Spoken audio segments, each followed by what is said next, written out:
starting point of a successful Upwork career is actually quite simply a complete profile.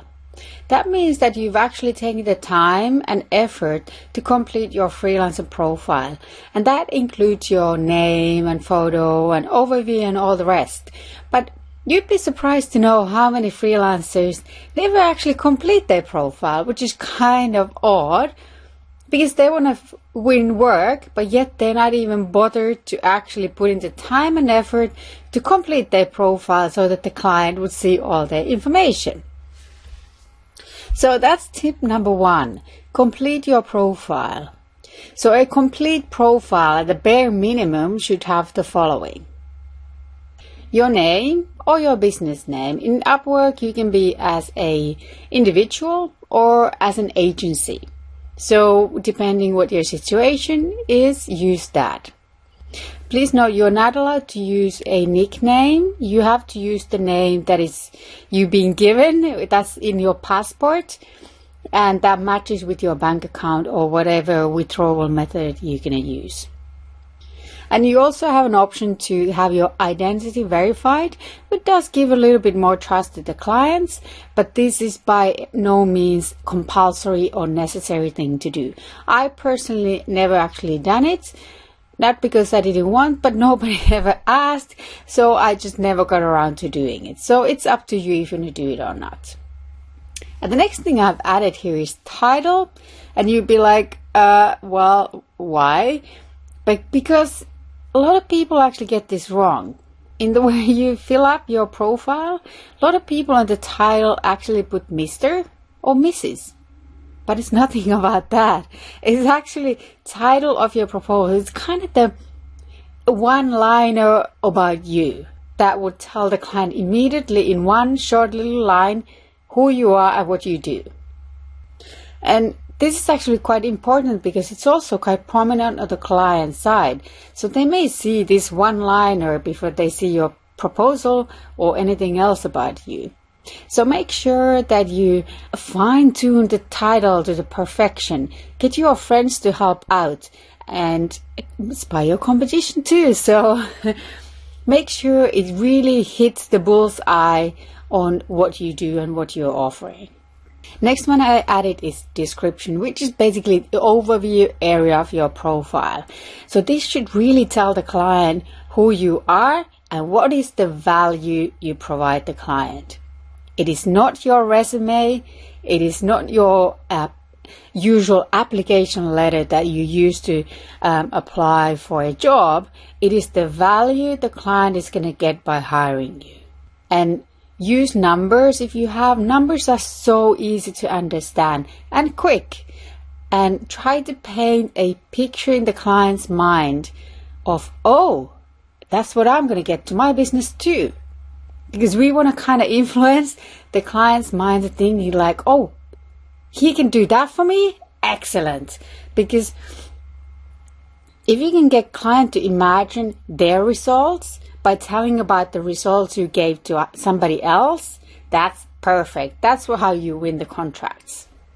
The next one is portfolio. So this is kind of, especially if you're in a graphic design or web design, but it also applies to virtual assistants and social media professionals. Everybody should have a portfolio, no matter what you do. Even if you're an accountant, have a portfolio. Just be a bit creative about it. And what I think as a client point of view, a great portfolio is actually very small. It's not 20, 30, 40 things you've done in your career. It is actually, let's say, 3 to 5 things that are match the thing that I'm really looking for. So that's from the client's perspective. And that for a freelancer means that you should only select the top, absolute top work you have and put it on your portfolio. And the reason why I say less is more, because you don't want to distract the client. Let's say graphic designer, for example. Many graphic designers do logos, flyers, business cards. You know, it's a long list of things that they design for. And if they added, let's say, 10 examples of each, I mean, that would be a big portfolio. But we want to kind of direct the client in our profile to make sure that they're going to see exactly what they are looking for. So that's why I say less is more. Put your absolute top work and let's say 3 to 5 examples on each. And your portfolio should reflect your niche very heavily. So don't add items that you're not really in your niche at all. And also, the last thing is availability.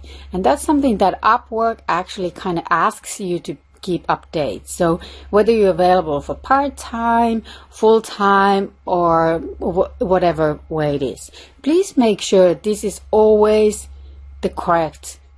You always have the correct availability here. Because Upwork kind of does check out what are you doing, and if you keep declining a lot of things, they'll be saying, okay, this freelancer is not available. We shouldn't show him to the clients when they post a job. So they only show freelancers that have up-to-date availability in their profile. So make sure, it takes 2 seconds to update it and it's done. Just make sure you do that. Lastly, hourly rate, the dreaded hourly rate. It is very important to have a number in the profile, and a number that really reflects your experience and the number you're willing to do the work or you're offering. I guess this may be one of the hardest things for freelancers to kind of determine what is the going rate. But if you kind of find it hard to come up with the number, do your expenses. There's numerous calculations. There's actually calculations on my website as well, how you can calculate that. But one thing is, start from what you are not willing to work for. That's very easy to answer, actually.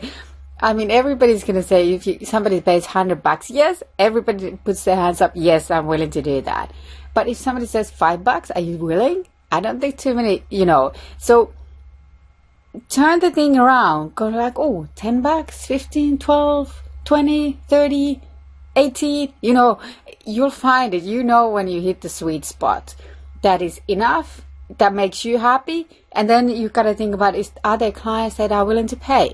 And another way you can do this, you can spy your competitions. Google people in your niche and see what they're charging for. And consider their experience and where they are living as well. So don't compare yourself as an American to somebody who's in the Philippines. So always compare with freelancers in your area. And if you kind of can't figure out how to do this, go to my website. I'll add a link here where you can access my resource library and where you can find hourly rate calculator.